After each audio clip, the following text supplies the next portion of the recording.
నమస్తే, welcome back to our channel. తమిళనాడులో ముఖ్యమంత్రి విజయ్ అనాలి. ఎందుకంటే తలపతి విజయ్ టీవీకే అనే పార్టీ పెట్టి ఆల్మోస్ట్ 2 ఇయర్స్లో ముఖ్యమంత్రి కూడా అయిపోయారు. ఎటువంటి బంపర్ మెజార్టీ కాకపోయినా మొత్తానికి వీసీకే అలాగే కాంగ్రెసు వామపక్షాలు వాటితో అయ్యారు. తర్వాత అసెంబ్లీలో బల నిరూపణ కూడా జరిగింది. ఏడీఎంకే వాళ్ళు కూడా మద్దతు ఇచ్చారు. ఇప్పుడు ముఖ్యమంత్రి విజయ్. సో తమిళనాడులో ద్రవిడ రాజకీయాలు ఒక పట్టాన అర్థం కావని అంటారు కొంతమంది ఎంత అర్థమైనా కూడా ద్రవిడ రాజకీయాలు అరవం వాళ్ళు, అంటే తమిళులు చాలా తెలివైన వాళ్ళు, చాలా చాకచక్యంగా ఎన్నుకుంటారు వాళ్ళ పనులు అవ్వడానికి అని. ఎవరొచ్చినా ఏం జరిగినా 5 ఏళ్ళు వీళ్ళు 5 ఏళ్ళు వాళ్ళు ఉన్నా కూడా అవినీతి మాత్రం కామన్. దానికి మాత్రం కామయ్యే తప్ప ఫుల్ స్టాప్ లేదు అవినీతికి. అయితే ఇక్కడ విజయ్ వచ్చిన తర్వాత త్రిషా గారు ఏదో అవుతారని, తర్వాత ఎవరు dance master come director come hero మన లారెన్స్ రాఘవేంద్ర లారెన్స్ ఆయన కూడా అందులో తీర్థం పుచ్చుకోవడం, నెక్స్ట్ ఆయన పోటీ చేస్తారు, కానీ ఆయన నేనేం చేయట్లేదని కూడా చెప్పారు.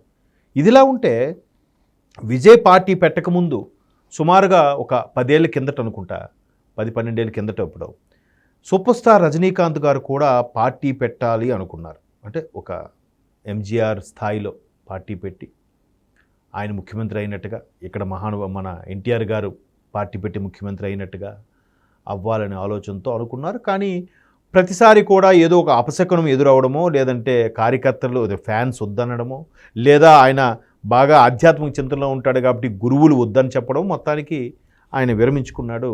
ఆ గ్యాప్లో అంటే ఈ స్టాలిన్ను తర్వాత అమ్మ చనిపోయాక ఏడీఎంకే ఒక అనాథలాగా తయారైంది ఆ పార్టీ అనే ఉద్దేశంలో సరైన టైంలో నేను ఎంటర్ అయ్యాడు. ఈ లోపల అజిత్ లాంటి హీరోలు కూడా ఏడీఎంకేలో చేరబోతున్నారు. లేదంటే నెక్స్ట్ అమ్మ తర్వాత, అంటే అమ్మ అంటే జయలలిత తర్వాత ఆ స్థాయి చరిష్మా, ఆ స్థాయి ఏడీఎంకే నడిపించే స్టార్డమ్ ఉన్న వ్యక్తి అజిత్ కుమార్ కాబట్టి అజిత్ వస్తారనుకున్నారు. కానీ ఆయన ఇట్లాంటివే ఆయన సినిమాలు కూడా పెద్ద సీరియస్గా తీసుకోడు.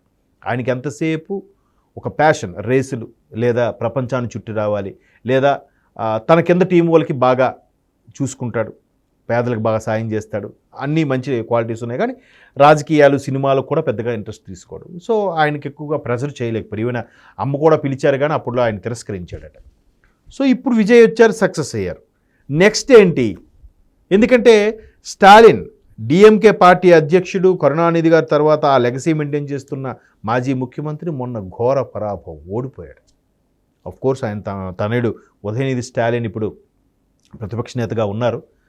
సో ఈ గ్యాప్లో ఎవరైనా ఇంకా హీరో వచ్చినా లేదా మంచి పార్టీ వచ్చినా బాగుంటుంది అనుకునే తరుణంలో అన్నామలై ఏది బీజేపీకి ఫేవర్గా ఉండే వ్యక్తి దాని నుంచి బయటకు వచ్చి ఆయన ఒక పార్టీ పెట్టబోతున్నారని ఒక విమర్శలు వార్తలు వినిపిస్తున్నాయి. ఇంకా అది డైలమాలో ఉంది. ఆయన కొత్త పార్టీ పెడతాడా, లేదా మరలా బీజేపీలోకి వెళ్తాడా, లేదా విజయ్తో జత కడతాడా అంటే రకరకాలుగా మళ్ళీ వినిపిస్తున్నాయి.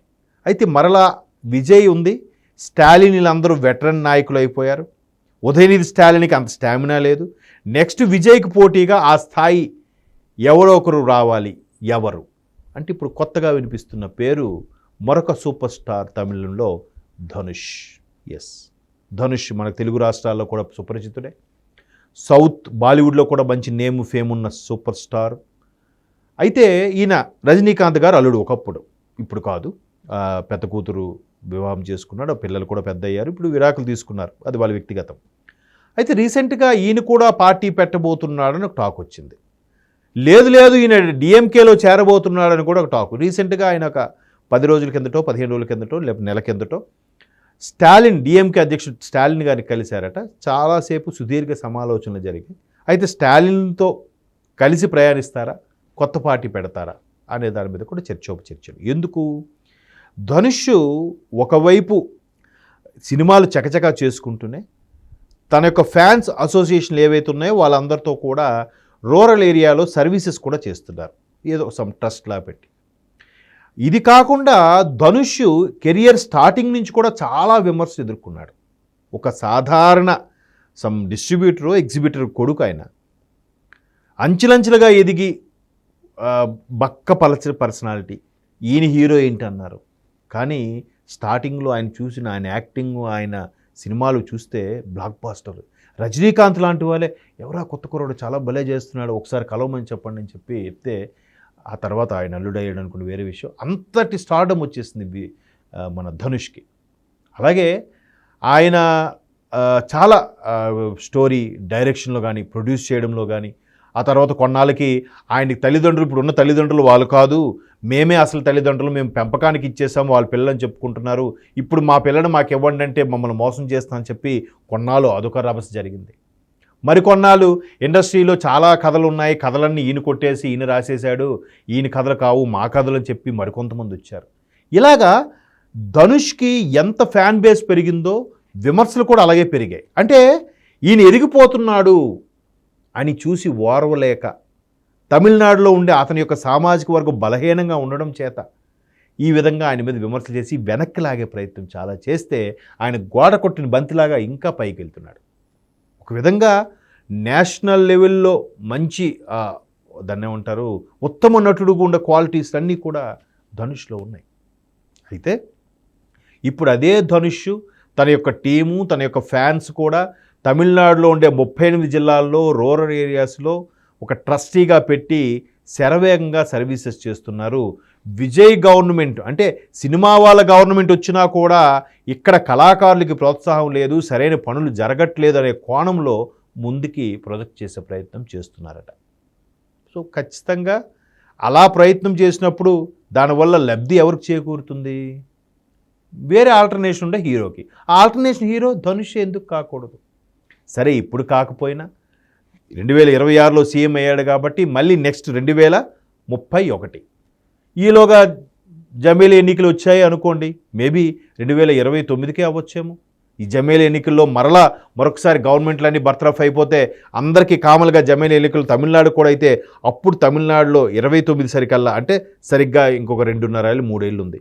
ఈ 2.5-3 ఏళ్లలో ఒక కొత్త పార్టీలాగా వచ్చి విజయ్కి పోటీగా నిలబడితే ఇక్కడుండే డిఎంకే ఉండే సీనియర్లు, ఏడీఎంకేలో ఉండే సీనియర్లు అందరూ కూడా ఇటువైపు మొగ్గు చూపితే విజయ్కి టఫ్ కాంపిటీషన్ ఇస్తే ధనుష్ కూడా రావచ్చు కదా.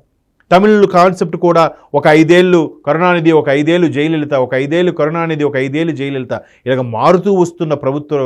అటువంటి ఆనవాయితీ గల తమిళనాడులో ధనుష్ కూడా ముఖ్యమంత్రి అయ్యే ఛాన్సెస్ ఉన్నాయి అనేది విమర్శకుల అభిప్రాయం. చూద్దాం. స్టార్ అన్నీ కలిసి వస్తే మరి విజయ్ లాంటి వాళ్ళు పూర్తిగా దాన్ని క్యాన్వాసింగే చేయలేదంటున్నారు, పబ్లిసిటీయే చేయలేదంటున్నారు, కానీ ముఖ్యమంత్రి అయ్యారుగా. చెప్పలేం ఎప్పుడు ఏది ఎలా కలిసి వస్తుందో, ఎప్పుడు ఎవరు స్టార్ అవుతారో ఎవరికి తెలుసు, ఎవరు ముఖ్యమంత్రి అవుతారో ఎవరికి తెలుసు. Let's wait and see.